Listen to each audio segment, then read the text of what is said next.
Agradeço demais aos nossos professores, ao Rafael, que também é nosso coordenador, e ao Luiz por estarem sempre empurrando a gente para fazer o melhor de nós mesmos. Agradeço imensamente a Silvia, que se disponibilizou o tempo de vir aqui conversar com a gente. O Serra Cruz da Quintela é uma iniciativa dos estudantes de Relações Internacionais da Unip, Goiânia, e o Quintas Quintela é um projeto do CA que visa, uma vez por mês, em uma quinta-feira, trazer uma palestra de 45 minutos de fala, 15 minutos de perguntas e respostas, com pessoas da área de Relações Internacionais, Ciências Políticas. O Quintas tem bastante o papel de inspirar os alunos de RI, seja de qual turma, qual período seja, a questão da carreira acadêmica. Muitas vezes nós temos bastante insegurança, principalmente no primeiro semestre, sobre o que o futuro de um profissionalista pode ser. E o Quintas, creio que com bastante eficácia, conseguiu trazer, em todas as suas edições até agora, uma maior luz, né, para todos os alunos dentro desses pontos. Bem, sem mais delongas, já vou dando alguns avisos aqui para a gente já começar essa palestra, que eu espero, eu creio que todo mundo bastante ansioso. Antes de mais nada, sobre o Simpla, todo mundo que fez o cadastro vai ter o certificado, ok? Porém, no final do evento tem uma lista de chamada que vai ser feita justamente para confirmar a sua presença. Então, fique até o final da palestra para você poder estar confirmando a sua presença, ok? E assim o certificado chegará pelo seu e-mail. Qualquer dúvida, qualquer problema com o Simpla, envie um e-mail para o CA. O e-mail do CA vai estar disponível pelo chat, ok? Durante a palestra, a gente vai estar sempre mandando o e-mail do CA. Do mais, os agradecimentos eu já fiz. O nosso Quintas de hoje está trazendo a delegada da Polícia Federal, Silvia Almeida, e sobre o tema Um Olhar sobre a Cooperação Jurídica Internacional. A palestra terá 45 minutos de duração, 15 minutos de perguntas e respostas. Realizem as suas perguntas durante a palestra, ok? Então já vão deixando aí as suas perguntas. E já passo a palavra para o membro do CA, a Yasmin, que vai apresentar a palestrante e, enfim, sem mais delongas, começaremos, ok? Obrigada. Boa tarde a todos. Meu nome é Yasmin. No mês de abril, tenho a honra de apresentar a nossa convidada, Silvia Amélia Fonseca de Oliveira, a qual irá palestrar um olhar sobre a cooperação jurídica internacional. Silvia de Oliveira é formada em Direito e Administração, possui mestrado em Relações Internacionais pela Université Lyon-Troyes, na França, e é delegada de Polícia Federal desde 2006. Atualmente, ocupa o cargo de diretora do Departamento de Recuperação de Ativos e Cooperação Jurídica Internacional da Secretaria Nacional de Justiça do Ministério da Justiça e Segurança Pública. Dessa forma, no evento de hoje, a palestrante falará um pouco sobre o que é a cooperação jurídica internacional, passando pelas relações entre os países na busca do fortalecimento e ampliação do alcance da justiça, esclarecendo o papel dos autores envolvidos no processo deste tipo de cooperação, especialmente da autoridade central, bem como dar um breve panorama do cenário no Brasil e os desafios a serem superados. E antes de passar a palavra para a nossa convidada, peço que mantenham seus microfones desligados e façam suas perguntas pelo chat, que o pessoal do CA vai estar ajudando vocês, vai estar compilando as perguntas para fazer no final do evento. Quanto às câmeras, eu espero que todos vocês possam ligar para a gente ter uma maior interação e poder ver cada um de vocês, seria bem legal. Quanto aos certificados, o Ian já falou, mas assim, só vai receber o certificado quem confirmar a presença, viu, gente? E eles vão ser entregues dentro de uma semana, tá bom? No mais, uma coisa para palestrante, queremos dizer que qualquer suporte que você precisar, se você tiver alguma dúvida, algum problema, você pode contatar a gente pelo WhatsApp, parar a sua palestra e mandar alguma coisa no chat para a gente, que nós estamos aqui para te dar esse suporte, tá bom? Bem, por fim, desejo a todos vocês uma ótima palestra, um bom evento, e passo agora a palavra para a nossa palestrante. Senhorita Silvia, por favor. Muito obrigada, Yasmin. Então, mais uma vez, agradecendo aí, boa noite a todos, né? Agradecendo o convite feito pelo professor Luiz Ongarato, cumprimentando também o professor Rafael, agradecendo ao Ian e toda a equipe do CA. Tenho que remarcar que essa iniciativa é extremamente interessante, essa possibilidade, né, de a cada quinta-feira ter um encontro e fazer uma difusão e sair um pouco daquelas rotinas de sala de aula, né, que vocês têm, e trazer um tema diferente. Então, parabenizo aí pela iniciativa, acho que realmente é bastante interessante. Cumprimento o meu chefe, o secretário nacional de Justiça, que também é Dr. Cláudio Panoeiro, que está nos acompanhando aqui nesse evento, e, enfim, mais uma vez agradeço a oportunidade, como comentava aqui com o professor Luiz Ngarato, né, que a ideia de vocês é passar um pouco, como foi falado, eu já tenho aí um certo caminho, né? A gente vai ficando mais velha, já tenho um certo caminho aí na administração pública. Antes de trabalhar na Polícia Federal, também trabalhei por 10 anos no Superior Tribunal de Justiça. Então, a gente vai conhecendo caminhos diferentes, né? E a vida vai nos levando. Eu fiz inicialmente administração de empresas, depois fiz o curso de Direito, e de acordo com o que a vida foi apresentando, a gente foi abraçando aí as oportunidades, né? Então, isso é a primeira coisa que eu gosto de passar, né? Eu acho que é sempre importante ter esse olhar atento ao que a vida oferece para que a gente possa seguir o caminho natural daquilo que a vida está nos oferecendo, né? A gente faz uma busca, pensa numa carreira e a coisa vai mudando um pouco o destino. Então, eu trabalhei inicialmente, como eu falei, no STJ, depois entrei na Polícia Federal, entre outras áreas que eu trabalhei na Polícia Federal, acabei tendo a oportunidade de fazer um mestrado na França, como foi mencionado, que é uma parceria da Escola Superior, da Escola Nacional Superior de Polícia Francesa, com a Universidade de Lyon, então no tema voltado à segurança pública. O Brasil foi convidado e eu participei de uma seleção, então isso me levou a essa experiência na Escola Superior de Polícia na França, e o que também, de certa forma, me abriu muito o olhar e o caminho em relação ao internacional, né? Isso que vocês aí na faculdade já estão vendo, das relações internacionais, isso já foi nesse momento maior, né, que eu tive essa abertura maior em relação a essa visão mais ampla, né, do mundo, das relações e como tudo isso se dá. Então, logo depois que eu voltei da França, depois de algum tempo, eu fui convidada para trabalhar na Coordenação Geral de Cooperação Internacional da Polícia Federal, onde está, inclusive, o Escritório Central Nacional da Interpol, e onde eu atuei inicialmente. Depois, como eu disse, né, a vida vai nos conduzindo sem a gente perceber. Depois eu tive a oportunidade, fui convidada a trabalhar no Departamento de Recuperação de Ativos e Cooperação Jurídica Internacional, que eu vou falar um pouquinho para vocês, e até estou contando isso para entender um pouco esse histórico, né, o que uma delegada está fazendo no Ministério da Justiça e dentro desse papel das relações internacionais. Então, trabalhei numa outra área que nós temos no departamento, que eu não vou me ater aqui hoje, que é a parte do combate à corrupção e à lavagem de dinheiro, que é um tema também extremamente, né, relevante, mas enfim, não vamos nos alongar aqui.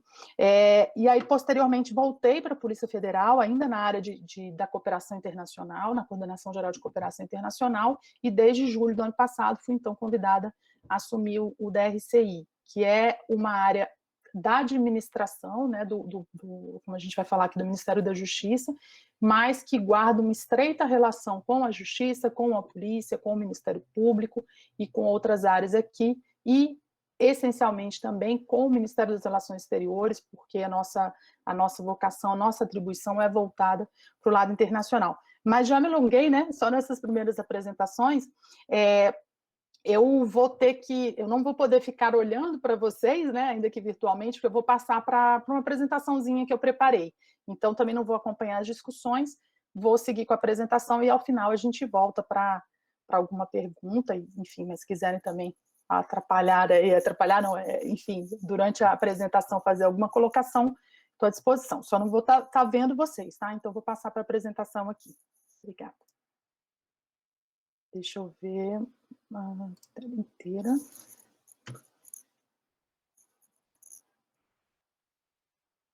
Será que eu não vou conseguir? Ontem deu certo no nosso teste, né? Ah, tá aqui. Acho que eu vou conseguir. Bom, acho que vocês estão enxergando a apresentação? Tá apresentando Tá certinho. certo, obrigada pelo retorno. Bom, então, como a gente se propôs, né, a palestra vai apenas um olhar sobre a cooperação jurídica internacional, que é um tema muito amplo, né? A gente vai tentar passar aqui de uma maneira mais geral aí qual é a nossa atividade. Então, a gente vai procurar apresentar a cooperação jurídica internacional, o que é um breve histórico, a cooperação no Brasil, o DRCI, que é o Departamento de Recuperação de Ativos e Cooperação Jurídica Internacional, que está vinculado à Secretaria Nacional de Justiça, no âmbito do Ministério da Justiça e Segurança Pública, que atua como autoridade central no Brasil para a cooperação jurídica internacional. Depois a gente traz aqui alguns números para vocês entenderem na prática, né, qual é o tamanho disso, como isso funciona, e também eu acho que é importante trazer alguns desafios, né, até porque vocês vão fazer, né, vão construir esse futuro, né, então esses desafios é importante já ter em mente o que a gente pode evoluir, né, em que caminho que a gente está e onde a gente quer chegar. Bom, o que é a cooperação jurídica internacional? Cooperação jurídica internacional é a colaboração formal entre Estados para atender alguma medida judicial, seja ela investigativa ou administrativa necessária para um caso concreto em andamento. Como eu falei do meu histórico, né, eu tenho uma tendência a falar um pouco mais da cooperação em matéria penal, mas a gente vai ver que não é só em matéria penal que a gente atua. Então, como eu falei, um breve histórico. O que foi acontecendo com o mundo no último século, pode-se assim dizer, e mais especificamente nas últimas décadas, né?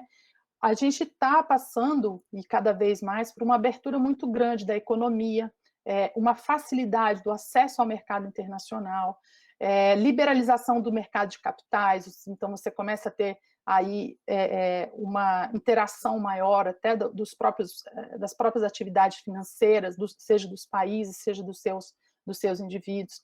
O desenvolvimento e democratização das telecomunicações e facilidade de deslocamento. Então, hoje a gente já se comunica de uma maneira absurdamente mais rápida e mais acessível do que se fazia, né? Isso cresce numa progressão geométrica, né? Enorme.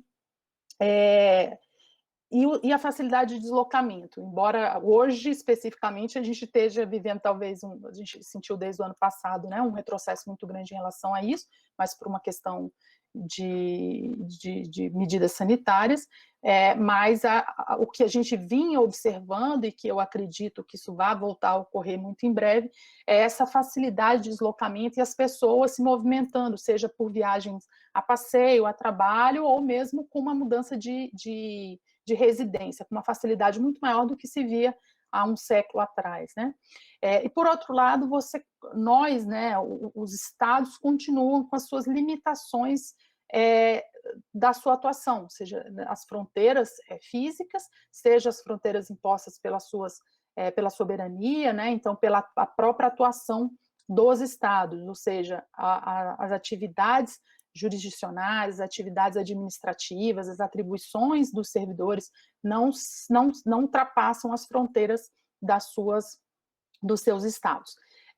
E com isso a gente tem uma falta do alcance direto da jurisdição no território estrangeiro. O que eu quero dizer com isso? Um juiz brasileiro ele não pode atuar praticando um ato ou fazendo qualquer outra medida diretamente no território estrangeiro. Então, para isso, a gente tem aqui o Código de Processo Civil, que prevê o quê? Que a jurisdição civil é exercida pelos juízes e pelos tribunais em todo o território nacional, conforme as disposições desse código, ou seja, deixando muito claro que a jurisdição, ela se limita ao território no nosso caso, do Estado brasileiro, e assim é com todos os estados. E aí, dentro disso, a gente tem o quê? As relações internacionais, né? Então, as relações internacionais, essas sim já são seculares, né? Elas existem, sempre existiram para que os estados se conversem, se coordenem. E aí, dentro desse contexto, essas relações internacionais, elas passam a ser cada vez mais necessário e mais importante dentro desse mundo, né, mais global que a gente tem vivido. Tradicionalmente, essa relação entre os estados, ela se dá de uma maneira muito direta, Estado-Estado, ou seja, o Estado brasileiro, né, firma relações com cada um dos estados estrangeiros e busca ali essas relações nos mais diversos temas, né, comercial, e aí também no tema da jurisdição. O que a gente vem observando, e aí eu também não vou entrar aqui, né, tanto na área das relações internacionais propriamente, mas o que a gente vê também surgir aí na segunda metade do século passado é o quê? O crescimento não só dessas relações interestatais, mas também das organizações, né? Vai ganhando força já no início do século passado e com muito mais força na segunda metade e no início desse século, as organizações internacionais elas começam a ter a surgirem e a terem muita força. E aí, dentro desse contexto, eu trago aqui algumas, né, das organizações internacionais que são muito importantes na cooperação jurídica internacional. E dentro dessas organizações internacionais, a gente começa a observar também a criação de redes de cooperação jurídica internacional. Então, de um lado estão as organizações, das outras as redes, aqui como maneira exemplificativa também, para a gente ver a dimensão da coisa. Aí, trazendo para esse histórico para a cooperação jurídica internacional em si. Quando a gente fala de cooperação jurídica internacional, tem uma série de possibilidades que se encontram nisso aí. Uma delas é a extradição. E aí a gente vai ver que a coisa não é tão nova assim, porque em 1376 já existia ali a extradição no mundo, né? Ou seja, os países já viram a possibilidade, a necessidade de se coordenarem, de cooperarem uns com os outros para quê? Para fazer a extradição, que é a entrega de uma pessoa procurada pela justiça de um país para que ela possa responder àquela acusação que ela está sendo submetida ou que ela possa cumprir a pena que lhe foi imposta. Então, já em 1376, a gente já vê os primeiros traços da extradição. No Brasil, a gente vê o primeiro tratado de extradição entre Brasil e França em 1826, ou seja, quando a gente fala da cooperação jurídica internacional, a gente já tem o comecinho dela lá, né, ainda no século... lá no ano de 1800, né? Então não é nem no século passado, é no século anterior. E aí, em 1833, a gente já vê o surgimento da extradição por reciprocidade, né? Também trazendo um exemplo aqui do tempo que isso remonta, e a gente começa a ver com mais força no âmbito dessas organizações internacionais, como eu mencionei, mais especificamente na Conferência da Haia do Direito Internacional Privado, nas décadas de 60, 70, 80, começam a surgir as convenções em matéria civil, ou seja, os países se coordenarem para que essa jurisdição, para que esse alcance dessa jurisdição possa ser ampliado de alguma forma, né, por meio da cooperação jurídica internacional. No Brasil, a gente começa a ter uma adesão maior a essas convenções a partir dos anos, já desse século, né, anos 2000, em matéria civil e também em matéria penal.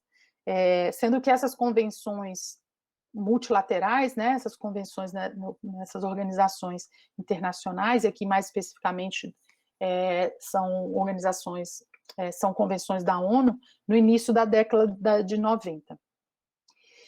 Como é que que são os atores dessa cooperação jurídica internacional no Brasil? A gente tem o legislativo, o poder legislativo, que aprova os atos internacionais.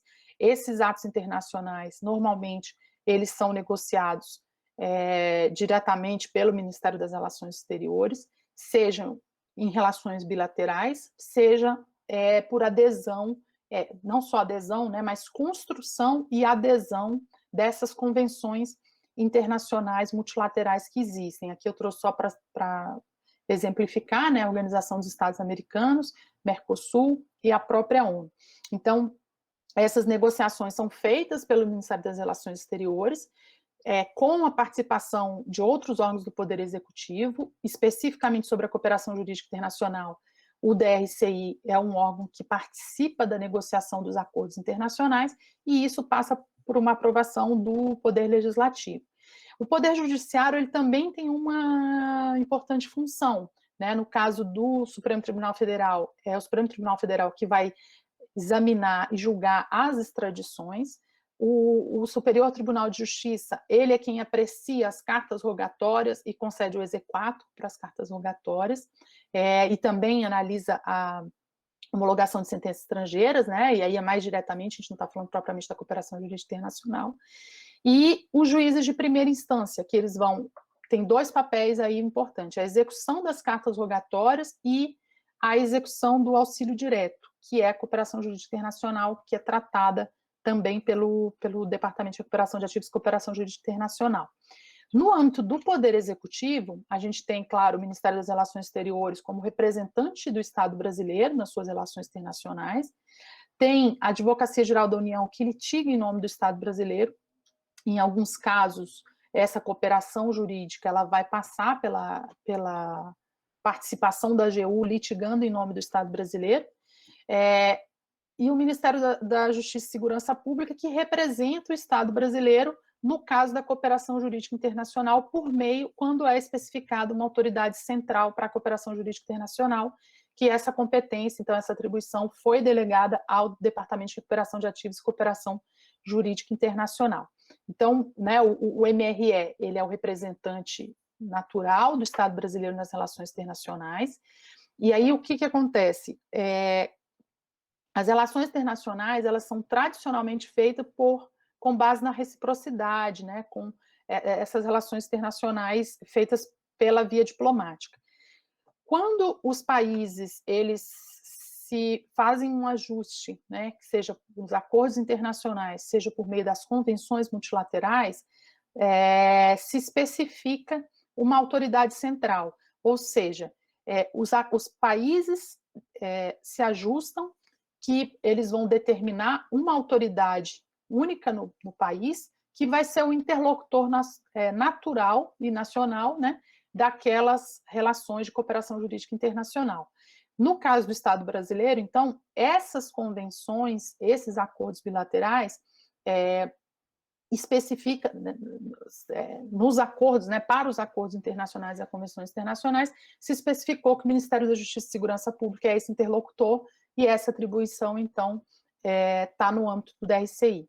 Ao invés, então, do MRE ter que se comunicar, né, essas comunicações sejam por via diplomática, em cada um dos casos em que a gente precisa do apoio do Estado estrangeiro, o DRCI, então, é a unidade no Estado brasileiro designada para conversar diretamente com cada autoridade central que seja designada pelos outros estados. Bom, então, aqui eu já antecipei um pouco a minha fala desse slide. Então, as vias da cooperação internacional, não em matéria penal, como eu falei, é uma tendência, mas em todas, né, são 2, né? Então, ou você tem o Ministério da Justiça como autoridade central, ou você tem ainda também o Ministério das Relações Exteriores, no caso das vias diplomáticas, quando a gente não tem os atos internacionais firmados, quando é necessário ainda uma promessa de reciprocidade, porque sempre é possível essa cooperação com base na reciprocidade. E, além disso, também existe a cooperação internacional direta, né? Os órgãos e redes, como eu mencionei, essas organizações internacionais, elas criam também redes de cooperação que permitem ali troca, mas troca apenas de informação, de conhecimento. Quando a gente vai para os processos judiciais em que é necessário a troca de provas, aí eu preciso da cooperação jurídica internacional. O que é, então, a autoridade central, né? É o órgão encarregado de estabelecer um canal central e direto de comunicação com jurisdições estrangeiras. Ele também vai cobrar o cumprimento e monitorar o andamento dos pedidos de cooperação jurídica internacional. Então, a gente encaminha um pedido de cooperação jurídica internacional para outro país e ficamos monitorando o andamento daquilo e fazemos cobranças eventuais se estiver saindo ali, digamos, do prazo normalmente natural do processo. Além disso, a autoridade central também tem como atribuição aplicar a experiência adquirida para tornar a cooperação mais célere e eficaz, orientando as autoridades nacionais. Ou seja, a partir da expertise que a gente cria, a gente consegue orientar os juízes, os promotores de justiça, os advogados, em alguns casos, a Defensoria Pública da União, a polícia, né, as polícias judiciárias, qual vai ser o melhor caminho e a forma adequada para que se faça um pedido ao exterior. E também levar ao conhecimento das autoridades nacionais, e não só das autoridades, né, mas de todos como é o caso do que a gente está fazendo aqui, o que é cooperação jurídica internacional. Então, o DRCI, né, como eu mencionei, no Brasil, ele é a autoridade central para a cooperação jurídica internacional, isso está posto no decreto 9.662, de 1º de janeiro de 2019, na verdade, desde 2004, o DRCI já é essa autoridade competente, em matéria civil e penal. A gente tem algumas poucas exceções que têm previsões específicas nos acordos, em acordos mais antigos, até que tem essa exceção. Aqui também já mencionei, né? Então, qual é o Ministério, o Departamento de Recuperação de Ativos e Cooperação Jurídica Internacional, ele está no âmbito, ele está vinculado à Secretaria Nacional de Justiça, que é uma dos órgãos do Ministério da Justiça e Segurança Pública. O Departamento de Recuperação de Ativos e Cooperação Jurídica Internacional, mais conhecido como DRCI, né, mais fácil falar do que falar esse nome enorme toda vez. Então, como eu mencionei, a gente tem não só a atribuição da cooperação jurídica internacional, a gente também atua na negociação em acordos internacionais vinculados às matérias das nossas atribuições, em foros internacionais, nessas organizações internacionais ou nas redes de cooperação. Também atuamos na luta contra a corrupção, a lavagem de dinheiro e o crime organizado transnacional. Temos uma atribuição importante também na recuperação de ativos, que é parte dessa cooperação jurídica internacional, né, conseguir trazer de volta para o Estado brasileiro ativos que foram desviados ilicitamente para outros países, e também temos uma competência de ser um ponto focal para as decisões, para dar conhecimento dentro do Estado brasileiro às decisões de resoluções do Conselho de Segurança das Nações Unidas voltadas a caso de designação de pessoas ou grupos terroristas, tá? É uma questão muito pontual, não vou entrar aqui, mas depois fica aí aberta se alguém tiver algum interesse. Então, como autoridade central para a cooperação jurídica internacional, em matéria civil, o que pode ser feito? Comunicações de atos processuais, buscas de provas no exterior ou no Brasil, né? Ações de alimentos, a gente tem também a parte da subtração internacional de crianças e adolescentes, está no âmbito do DRCI, a Autoridade Central Administrativa Federal para a Convenção da Haia, que trata de subtração internacional de crianças e adolescentes, e para a Convenção da Haia, que trata de adoção internacional de crianças e adolescentes. Já em matéria penal, também a gente tem essa possibilidade, né, como eu mencionei, juízes, promotores, procuradores, membros do Ministério Público, né, seja do Estado, dos Estados, seja da União, podem fazer solicitação. Também delegados de polícia, das polícias civis ou da Polícia Federal, no âmbito das suas investigações, podem fazer pedidos de cooperação jurídica internacional para comunicação de atos, para obtenção de provas no exterior, para recuperação de ativos, para transferência de processo criminal, né, no caso em que não há uma possibilidade da pessoa ser processada naquele estado que naturalmente teria a competência para processar. É o caso, por exemplo, quando um brasileiro que, pela Constituição, a gente o Estado brasileiro decidiu, né, e pôs na sua Constituição, que não extradita seus nacionais. Então, se um brasileiro, ele comete um crime no exterior e ele volta para o Brasil, embora ele não possa ser extraditado, há um instituto que permite a transferência desse processo criminal, ou seja, ele pode ser processado no Brasil por um crime que ele cometeu no exterior, para que ele não fique impune. Aí também os processos de extradição, que são de responsabilidade do DRCI, e a transferência de pessoas condenadas. Aqui, nesse caso, a transferência de pessoas condenadas, uma pessoa que cometeu um crime, um exemplo, né, cometeu o crime no Brasil, está cumprindo a pena no Brasil, mas ele é um estrangeiro e gostaria de cumprir a pena no seu próprio país, para ficar mais próximo da família, para ter uma familiaridade com a língua, enfim, né, até com alimentação. Então, há vários acordos de cooperação internacional, tanto multilaterais quanto bilaterais, que permitem que essa pessoa seja transferida para cumprir a pena no seu próprio país. Então, tanto um estrangeiro no Brasil, quanto um brasileiro que esteja no exterior pode ser transferido. E a extradição, não entrei muito, mas a extradição, né, como eu mencionei já, é quando uma pessoa é foragida da justiça, né, e é localizada no outro país. Então, ela pode ser presa e extraditada seja para responder ao processo criminal ou para cumprir a própria pena. Quando, então, pode ser necessária, né? Quando as medidas solicitadas devam ocorrer fora do território nacional, né, fora daquela jurisdição, como eu falei, as autoridades, elas têm jurisdição só no seu próprio território, mas, às vezes, você precisa de um ato, de uma medida que tenha que ocorrer fora do território. Para dar um exemplo, né, numa investigação criminal, eu posso ter que ouvir uma testemunha que não mora no Brasil, que mora em Portugal, por exemplo. Então, como eu não posso, uma autoridade brasileira não pode ouvir uma pessoa em Portugal, ela tem que solicitar às autoridades portuguesas que façam a oitiva daquela testemunha e aquilo ali, então, aquela documentação produzida pela autoridade estrangeira, ela vai servir como prova num processo em curso no Brasil. Por exemplo, na área civil, se eu tenho, no caso de alimentos, né, prestação de alimentos, uma criança, uma pessoa que precisa dos alimentos, em que a pessoa, o genitor que vai prestar aqueles alimentos, está fora do território nacional. Então, também é possível atos processuais, né, para que isso seja possível. Também no caso, quando o próprio fato ocorreu fora do território nacional, e houver a possibilidade aí dentro do princípio da territorialidade para aplicação da lei, então é possível também se utilizar a cooperação jurídica internacional. Aqui são exemplos, tá? Para localização de pessoas que estão em outro país, então, como eu mencionei, e aqui a gente tem as diversas finalidades, né? Porque tem a cooperação jurídica que é muito voltada para os atos processuais, mas também tem a cooperação jurídica que é voltada para a pessoa.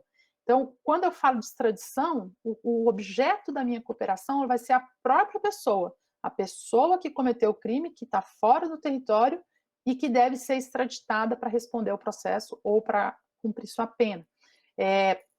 No caso eu posso ter a localização da pessoa para um ato processual. Então, para uma pessoa que está fora e que precisa ser citada, precisa ser intimada para que a ação judicial em curso, ela tenha validade. Outro exemplo de localização da pessoa é a questão da subtração internacional. No caso da cooperação jurídica internacional, que trata da subtração internacional de crianças e adolescentes, o objeto da cooperação jurídica é a própria criança que deve retornar ao seu estado de origem, o estado, o local da sua residência habitual. Também, já mencionei, obtenção de informações ou de documentos fora do território nacional. Então, às vezes, para que eu dê continuidade a uma ação judicial, eu preciso de um documento que é um documento produzido por uma autoridade estrangeira ou que está sob a responsabilidade de uma autoridade estrangeira. Como a gente tem os limites da jurisdição, então o pedido desse documento é feito pela cooperação jurídica internacional. Aqui, também, a cooperação jurídica ela pode ser ativa ou passiva. Isso é uma denominação que a gente dá. Ativa é quando ela é requerida pelo Brasil e passiva é quando outro Estado solicita ao Brasil aquela cooperação. Aqui tem uma diferença entre carta rogatória e auxílio direto, né, mas ambas são tipos de cooperação jurídica internacional. A carta rogatória, né, que a maioria já deve ter, pelo menos, ter ouvido falar, é o mecanismo mais tradicional, que é a solicitação de uma jurisdição estrangeira, né, quando há uma decisão de uma autoridade estrangeira que tem que ser cumprida no Estado brasileiro. Então, nesse caso, o Superior Tribunal de Justiça, ele vai avaliar se aquela decisão pode ou não ser cumprida no Estado brasileiro. E aí passa pelo juízo de delibação do Superior Tribunal de Justiça. E aí, mais recentemente, né, tem ali o artigo 216-O do Regimento Interno do Superior Tribunal de Justiça, ele, nas últimas décadas, aí, a gente começa a ver nascer essa figura do auxílio direto, que é um mecanismo novo que, ao invés de você ter uma decisão da justiça estrangeira que deve ser cumprida no Estado brasileiro, você tem uma solicitação da Justiça Estrangeira que vai passar por uma análise das autoridades brasileiras que vão fazer todo o possível para dar cumprimento àquela medida e fazer, então, a restituição daquilo. Saiu minha apresentação, não? Não, né? Vocês continuam vendo, tá? Tá, eu cliquei aqui, acabou saindo para mim. Então, a autoridade brasileira vai proceder ao juízo de mérito para atender àquela medida solicitada pelo Estado estrangeiro. E aí, como se faz, né? As autoridades centrais, então, com base nesses acordos internacionais, bilaterais ou multilaterais, fazem um intercâmbio de solicitações formuladas pelas autoridades competentes. Então, como eu mencionei, uma autoridade brasileira solicita à autoridade central um pedido de cooperação, o DRCI faz análise se aquele pedido está adequado às regras postas para a cooperação jurídica internacional, encaminhamos à autoridade central estrangeira, fazemos o acompanhamento dos pedidos nos seus respectivos países, né? E quando chega a resposta, a gente analisa se a resposta também atendeu ao que foi pedido, estando correta, a gente encaminha para a autoridade requerente. E, isso no caso das ativas, né? Como eu mencionei, que é uma solicitação do Estado brasileiro. Quando a gente trata das passivas, nós recebemos pelas autoridades centrais estrangeiras, ou, em alguns casos, pelo Ministério das Relações Exteriores, porque em algumas situações, mesmo vindo pelas vias diplomáticas, isso vai ser encaminhado para a autoridade central brasileira. Nós fazemos a análise do que está sendo pedido, se cabe aquele pedido ao Estado brasileiro, e se cabe a quem cabe, qual autoridade dentro do Estado brasileiro pode atender aquele pedido de cooperação jurídica internacional. Então, a depender do caso, do tipo de pedido, do tema, isso vai ser encaminhado para uma autoridade no Estado brasileiro, ou, em alguns casos, o próprio DRCI pode atender ao pedido, ou vai ser encaminhado para uma autoridade no Estado brasileiro, aquela autoridade vai providenciar aquilo que foi solicitado pela autoridade estrangeira, vai restituir ao DRCI, o DRCI vai, da mesma forma, analisar se, de fato, foram cumpridas todas as medidas que foram solicitadas, e vai restituir à autoridade estrangeira. Então, esse é o nosso papel como autoridade central. Papel macro, né, digamos assim. E para isso a gente tem toda como eu falei, as relações bilaterais, tem a negociação dos acordos, tem comunicação constante com as autoridades, tanto nacionais como autoridades estrangeiras. Temos também o papel de tirar dúvidas, da mesma forma, tanto das autoridades nacionais como das autoridades estrangeiras. Às vezes, uma simples informação sobre a legislação brasileira, né, porque quando a gente está no outro país, a gente não sabe qual é a legislação. Então, às vezes, o atendimento é para ter acesso a uma legislação, né, informações das mais diversas. Bom, e aqui eu trago uns números para que a gente possa ter uma ideia do que eu estou falando, né? Eu não estou falando de 1, 2, 3 pedidos, eu estou falando num total aí desde 2004, quando o DRCI foi estabelecido como autoridade central, eu estou falando de mais de 77 mil pedidos de cooperação jurídica internacional. Então, a gente tem uma média aí de crescente, né, como todos podem ver, isso vem crescendo ao longo dos anos.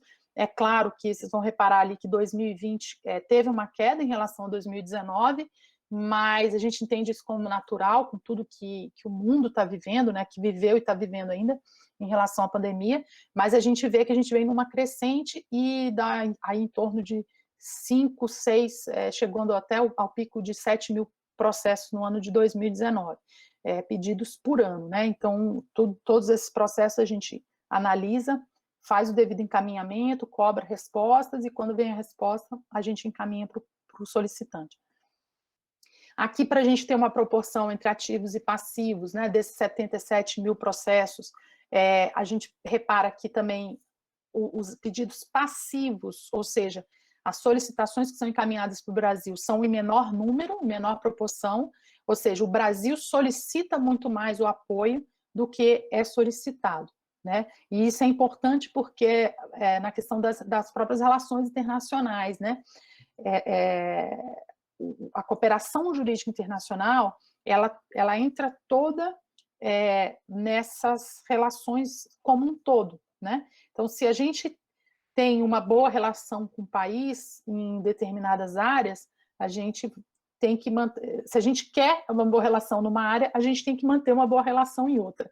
Então, a cooperação jurídica internacional que o Estado brasileiro presta, ela tem que ser muito eficiente, temos que fazer no menor tempo possível, porque a gente espera que quando a gente tem um pedido também, a gente seja atendido no menor tempo possível. Como a gente pede mais do que é solicitado, a gente tem sempre que manter nossas boas relações. Aqui por país, né, então para a gente ter uma ideia, o maior percentual, aí, o país com o qual a gente mais coopera nos pedidos ativos é Portugal, Estados Unidos, aí na sequência, né, Paraguai já um pouco menos. Nos pedidos passivos, a gente também tem Portugal como nosso maior cliente, né, digamos assim, Portugal que mais nos solicita, o que é muito natural, né, porque a gente tem uma comunidade brasileira muito grande em Portugal, então tem muito fluxo, né, entre Brasil e Portugal, Estados Unidos da mesma forma, Itália, né, então a gente vê que são países realmente que têm um maior número de brasileiros. Não que esses pedidos sejam restritos ao brasileiro, mas quando a gente tem um número maior de brasileiros, acaba que essas relações da cooperação jurídica elas têm um reflexo maior. Aqui também eu mencionei que a cooperação jurídica ela pode se dar para a recuperação de ativos, né? Então eu trago aqui os valores bloqueados por ano para a recuperação de ativos, né? Aqui eu estou falando só de valores bloqueados, porque a recuperação de ativos também tem a primeira parte, que é a identificação desses bens no exterior, né, bens decorrentes de atividades ilícitas. Aí a gente passa por uma segunda fase, que é o bloqueio desses ativos no exterior, e uma terceira fase, que é a repatriação. Essa terceira fase, que é a repatriação, isso depende de uma decisão, em regra, né, de uma decisão judicial no Brasil com trânsito em julgado. Então, a gente, às vezes, tem um valor alto de bloqueio e nem sempre tem de recuperação, mas os valores bloqueados são valores significativos no exterior. Os repatriados também, tá? Mas, infelizmente, são em menor proporção do que os bloqueados. A quantidade de extradições, então, aqui são extradições efetivadas, né? Então, são números de pessoas que, de fato, foram entregues aos Estados brasileiros, então, essas recebidas nos últimos 5 anos, e os números de pessoas que estavam em território brasileiro e que nós, foragidos da justiça, né, dos outros países, que estavam em território brasileiro e que nós entregamos para os outros países. Transferências de pessoas condenadas, também eu comentei com vocês, né, que é quando a pessoa quer cumprir pena no seu próprio país de origem, então também tem um número aqui. Subtração de crianças, aí eu trago aqui também por país, né? Aqui é o quantitativo de pedidos novos de casos de subtração internacional. A subtração internacional, também só para eu falar rapidinho, que eu acho que eu não falei, no âmbito da Conferência da Haia, né, Direito Internacional Privado, em 1980 foi firmada uma convenção que estabelece que a criança ou adolescente, ela não pode ser tirada do seu local de residência habitual. Nem pode ser tirada indevidamente e nem pode, muitas vezes, ela é tirada de uma maneira correta, mas é mantida depois no outro país, sendo que a residência habitual dela é no país em que ela estava. Na prática, o que é isso? Acontece muito em casos de casais com nacionalidades diferentes, né, em que a mãe e o pai estão morando num determinado país, aquelas relações, por algum motivo, elas se desfazem, e o genitor, ele tem um interesse em levar a criança para o seu país de origem. Só que essa retirada, os estados e o Estado brasileiro, né, o Brasil aderiu a essa convenção, entendem que ela é indevida, que a criança ela tem que ficar no seu local de residência habitual, ou pelo menos até que se decida de forma distinta. Então, infelizmente, assim, acontece, né, há vários casos, pelos mais diversos motivos, e o DRCI, então, é a autoridade central também para tratar desses casos. Como a gente está vendo aqui pelo percentual, o maior número é em relação aos Estados Unidos, né, a gente Também acho que é natural a gente pensar aí, né, várias famílias, né, vários brasileiros que vão morar nos Estados Unidos, e depois, na sequência, Portugal, Espanha, Uruguai, ou seja, países que a gente tem uma relação realmente mais próxima. Aqui, no caso, a gente está falando dos ativos, né, e aqui dos passivos, ou seja, crianças que estavam residindo em outros países e que foram trazidas para o Brasil. E aqui são crianças que estavam residindo no Brasil que foram levadas para o outro país. E, bom, ali os números, apresentei alguns números aqui só para trazer alguns casos também para ilustrar um pouquinho aí casos concretos, né? Aqui eu trago 2 da área de matéria penal e 2 muito distintos, né? Também vou falar rapidamente. Esse primeiro aí que vocês estão vendo, essa cobra branca, isso foi uma repatriação de ativo, né? Então, quando a gente fala de repatriação de ativo, a gente não está falando só também de valores, né? De contas bloqueadas no exterior, mas não só disso, né? Isso é significativo.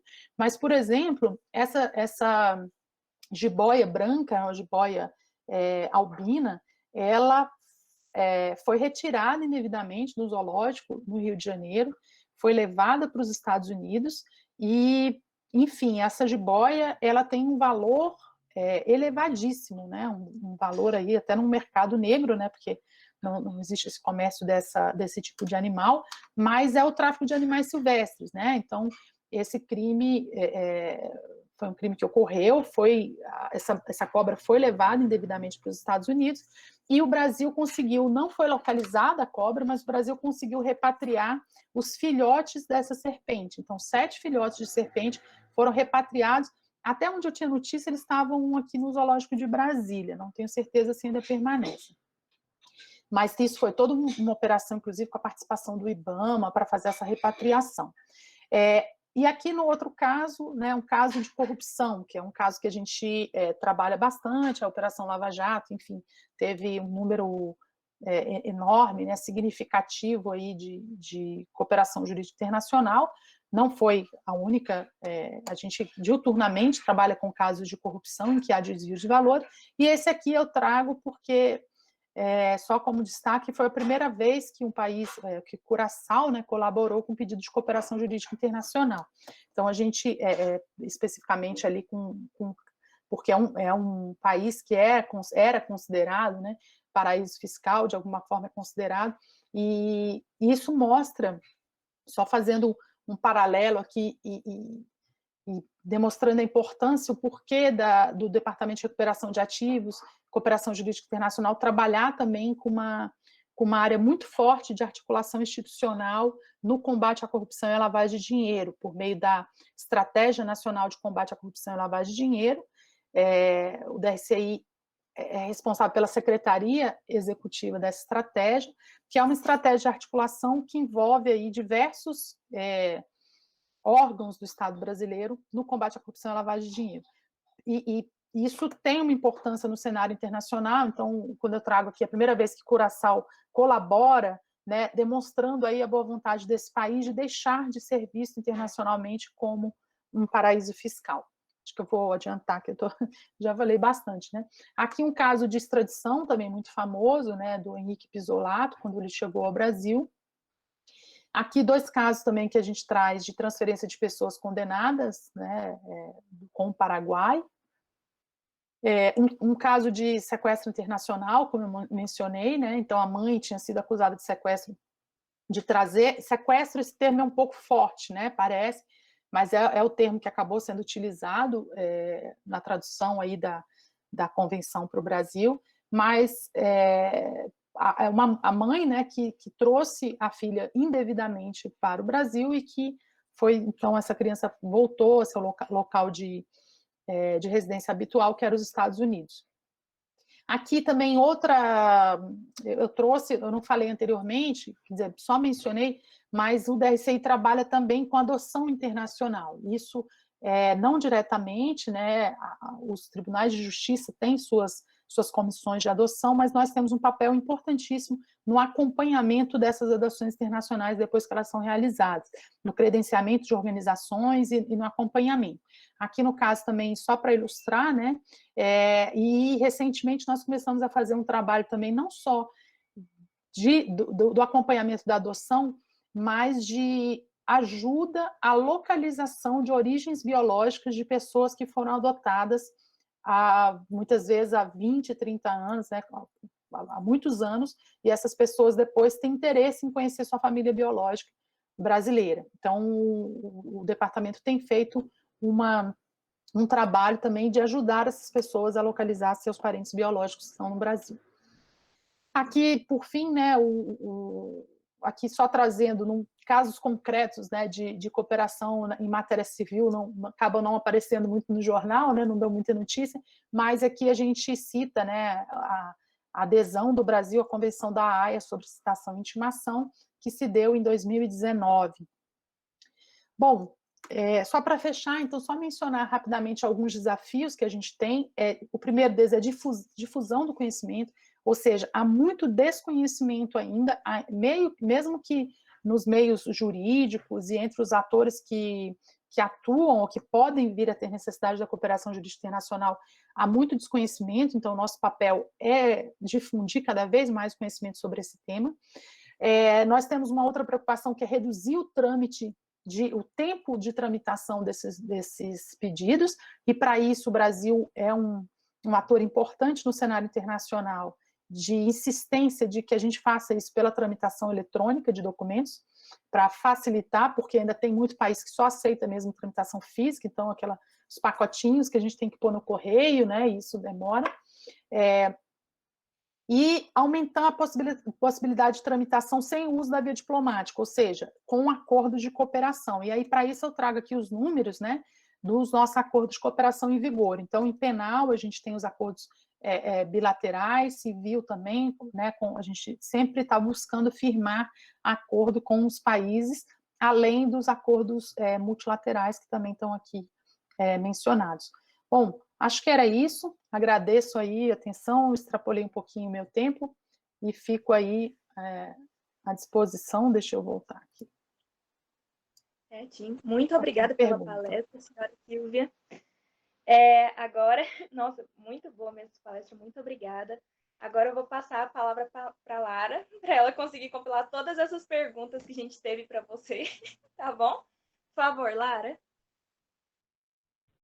Boa noite, pessoal. Desde já agradeço a presença da senhorita Silvia e de todos aqui presentes. Obrigado também por todas as perguntas, e nós vamos tentar compilar todas, né, para que todos consigam a sua resposta. Bom, a primeira pergunta foi do nosso professor Luiz, e ele perguntou o seguinte: como os crimes cibernéticos podem não ter um único país-alvo? De que maneira ocorre o processo de investigação e cooperação internacional? Existe algum país que deve liderar esse processo via algum mecanismo? Bom, vamos lá. Pergunta difícil e excelente, porque é muito, muito atual, né? A questão, na verdade, assim, a questão dos crimes cibernéticos, ela tem um viés muito grande. Aí eu vou falar um pouco também da pouca, né? Eu não tenho muita experiência em crime cibernético, mas da minha experiência na cooperação e especialmente na Polícia Federal. Então, os crimes cibernéticos, eles têm uma enormidade de possibilidades, né? Na verdade, a gente tem os crimes tradicionais, que são muitas vezes cometidos com o uso, né, do cyberespaço, digamos assim. A gente tem a necessidade, muitas vezes, de identificar provas que podem ser retiradas desse mundo cibernético para elucidar casos concretos de crime. Então, o caso, por exemplo, às vezes você tem ali, num caso de homicídio, você tem informações que foram trocadas, né? Então, tem uma série de desafios. E tem os crimes cibernéticos em si, né? Crime de pedofilia, infelizmente, é um crime que tem muito, fraudes bancárias utilizando meios eletrônicos. Em linhas gerais, a Polícia Federal, ela tem até, vai voltando um pouco para a Polícia Federal, né, que está falando de investigação, a Polícia Federal tem uma unidade específica que trata de crimes cibernéticos. Tá? Então, nessas linhas aí que a gente falou. E aí existem técnicas de investigações próprias, né? Existe cada vez mais no mundo as redes de cooperação para troca de informações em casos de crimes cometidos utilizando o mundo virtual. Como eu falei, você pode ter também os casos de necessidade de uma informação que tenha, por exemplo, nos provedores de internet, né? Nesses casos, até interessante, porque há um debate no Supremo Tribunal Federal que envolve aí a própria... como é que fala? Me fugiu o nome agora do... me fugiu o nome, desculpa. O regulamento do uso do ciberespaço no Brasil, né? Me fugiu o nome do termo. Mas o que acontece? Existe uma discussão se as empresas que prestam serviços no Brasil, elas podem ser acionadas diretamente pelos seus escritórios no Brasil, ou se elas devem ser acionadas em suas sedes por meio da cooperação jurídica internacional. Então, a gente tem essas duas possibilidades, ou seja, eu posso acionar o escritório no Brasil e cobrar dele, né, digamos assim, pedir a ele solicitar a informação diretamente, ou eu também posso, sim, utilizar a cooperação jurídica internacional para solicitar aquele país onde está a sede da empresa que aquela informação que seja útil para a investigação seja prestada. Então, não existe um país, né, respondendo a segunda pergunta, não existe um país que lidera esse processo de mecanismo. Existe uma outra iniciativa também bastante importante mencionar, que é no âmbito do Conselho da Europa, existe a Convenção de Budapeste, né, que trata sobre crimes cibernéticos. O Brasil está num processo de adesão a essa convenção, então isso também deve facilitar bastante aí a nossa cooperação internacional sobre o tema. Bom, espero ter respondido minimamente aí, professor. Não, certinho. Aproveitando já, falando sobre essa cooperação entre os países, a próxima pergunta é da Marissa Mendanha, e ela perguntou o seguinte: como a desregulamentação de mercados, por exemplo, questões sobre criptomoedas, podem alterar a cooperação entre os países?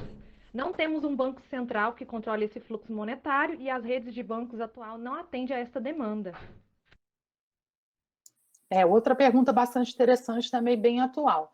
Essa questão de criptoativos, né, criptomoedas, é um tema que vem crescendo muito, quer dizer, não só o tema, né, é uma realidade que tem crescido muito no mundo. Eu mencionei para vocês que a gente tem a Estratégia Nacional de Combate à Corrupção e à Lavagem de Dinheiro, a ENCLA. No âmbito da ENCLA, nós tivemos a oportunidade... A ENCLA, como é que ela trabalha, né? Eu vou acabar me estendendo demais aqui falando, mas a ENCLA trabalha com temas que são importantes no combate à corrupção e lavagem de dinheiro. Então, a cada ano a gente tem ações que analisam algum tema importante. Eu convido a todos até depois a conhecer o site do DRCI e o site da ENCLA. Da ENCLA é encla.gov.br, e tem muita informação interessante lá. E o do DRCI está dentro da estrutura do Ministério da Justiça, então tem que entrar ali e tal. Mas na ENCLA, inclusive, esse é um tema que foi muito debatido. Criptomoedas, criptoativos, como se faz essas investigações. Em regra, a gente ainda tem vai entrar um pouco no que eu falei agora há pouco, quer dizer, quem é que está responsável ali por aquele criptoativo? E a gente hoje tem a questão das exchanges, né? Então seria um ponto aí, talvez, de busca de informação. Mas criptoativo é um tema que ainda está sendo muito debatido, inclusive no âmbito do GAFI, que é o Grupo de Ação Financeira Internacional, que trata, né, de todos esses temas aí, e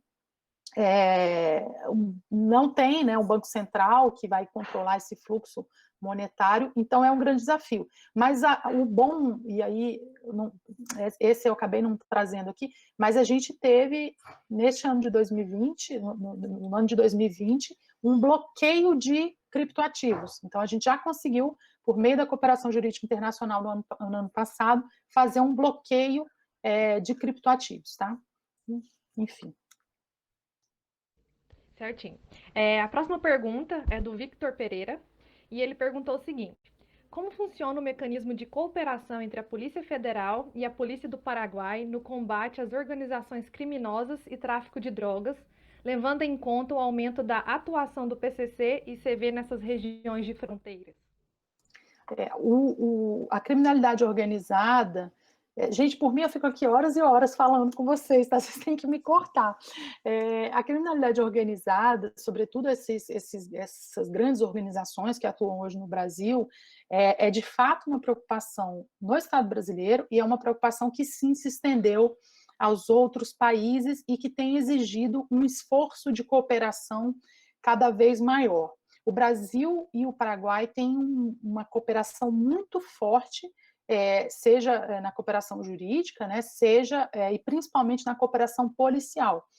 A Polícia Federal tem relações frequentes, e aí a gente precisa só fazer uma distinção, porque existe a cooperação que é feita pelos órgãos e a polícia faz para troca de informações estratégicas, mas a gente entra com a cooperação jurídica internacional quando a gente está falando de uma investigação concreta e que exige a troca de provas.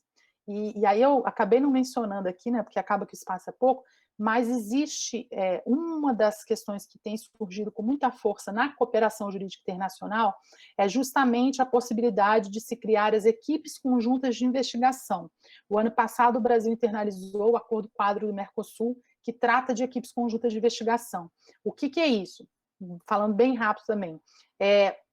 Quando eu tenho uma cooperação com troca, que vai ser necessária a troca de provas, mas que não é apenas um pedido ou 2 pedidos, ou seja, é investigação como esse caso que foi citado. Eu tenho organizações criminosas atuando nos 2 países e que eu preciso de uma cooperação de fato reforçada e constante entre os 2 países, inclusive com troca de provas. Então, é possível, nesses casos, se constituir uma equipe conjunta de investigação, que isso também é um documento que é feito com participação da autoridade central e das autoridades que vão atuar no caso de investigações, Ministério Público, Polícia Federal, com as autoridades daquele país. Então, o Brasil tem trabalhado muito, seja na cooperação direta, né, seja na cooperação jurídica, com a possibilidade, inclusive, de constituição de equipe conjunta de investigação.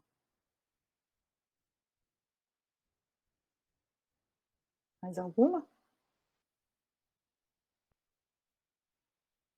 Sim, devido ao nosso tempo, que já se estendeu um pouquinho, vou fazer a nossa última pergunta, que foi do nosso professor Rafael.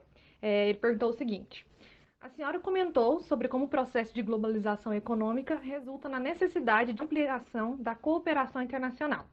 Após a crise de 2008, se observa uma relativa paralisia dos processos de cooperação internacional no âmbito do comércio e finanças internacionais. No caso da cooperação internacional para o combate de crimes transnacionais e corrupção, como está o andamento dessas agendas dentro da governança global nos dias atuais? Obrigado também por mais essa pergunta, extremamente interessante. Olha, eu acho que tudo que a gente não tem é paralisia, viu? Pelo contrário, aquele slide que eu trouxe ali, que a gente mostra um pouco das organizações internacionais, eu participei de um curso ano passado, e meu trabalho de conclusão de curso foi falando um pouco justamente do desafio que é hoje. Bom, não vou entrar em teorias aqui, não vou nem me atrever a entrar em teorias mais profundas de relações internacionais, mas é o que a gente chama de interdependência complexa, né? Então, a gente tem ali uma série de relações que não são mais apenas dos estados, mas relações entre estados e organizações, entre as organizações e atores estatais, e essas relações, elas estão, na verdade, tão intensas cada vez mais, que, na minha visão, até a gente tem que talvez dar um freio, viu, professor Rafael, em relação a... Não há paralisia nenhuma, a gente tem cada vez mais organizações internacionais, países, os estados se preocupando nessa luta contra a corrupção, contra a lavagem de dinheiro, recuperação de ativos, enfrentamento ao crime transnacional. Então, esse é um tema que, assim, tem uma reunião atrás da outra, né? O Escritório Nacional de Combate ao Crime e Drogas das Nações Unidas, né, o NODC, é muito intenso, tem muitas atividades, e o Brasil participa bastante, né? Então, a gente tem reuniões frequentes. A pandemia Não diminuiu isso, a gente passou para as reuniões virtuais, mas é uma agenda bastante intensa, e numa busca constante realmente de trabalhar de maneira conjunta, né, na cooperação para tentar frear um pouco a criminalidade transnacional, especialmente essa voltada à criminalidade econômica. Certinho, essa foi a nossa última pergunta. Agradeço novamente a Silvia por ter disponibilizado um pouco do seu tempo, né, para dar essa palestra que foi maravilhosa para nós. E agora eu passo a palavra novamente para o Ian, para o nosso presidente do CA. Boa noite, pessoal. Agradeço demais a Silvia, novamente agradeço ao Luiz, ao Rafael e a todos os membros do CA por terem trago mais uma vez um Quintas tão emblemático, muito, muito legal mesmo. Batemos vários recordes aqui em relação à participação, a perguntas e tal. Então, agradeço demais a Silvia por isso, porque com certeza tem muito a ver com isso, né? Uma palestra extremamente sucinto e muito claro em vários pontos, mesmo que seja, às vezes, um tema que dentro de RI, para a gente que está estudando RI no geral, já sou um pouquinho meio complexo, mas, nossa, foi super fácil de entender tudo que ela falou. Então, eu agradeço, Silvia. Pessoal, se você tiver qualquer problema com questão do certificado, envie um e-mail para o CA. Estou mandando de novo aqui o nosso e-mail no chat e também as nossas redes sociais. Sigam as redes sociais do CA, o Facebook, o Instagram, para ficar atento ao próximo Quintas, né? Esperamos sempre estar trazendo coisas bem legais para vocês. E do mais, é isso.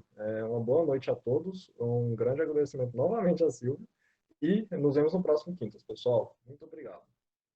Obrigada, eu agradeço aí também ao CA e a todos pela participação. Espero realmente ter podido passar um pouquinho, espero não ter me estendido demais. Eu sei que eu acabo falando demais, mas a ideia era trazer um pouco para vocês dessa nossa realidade. Obrigada.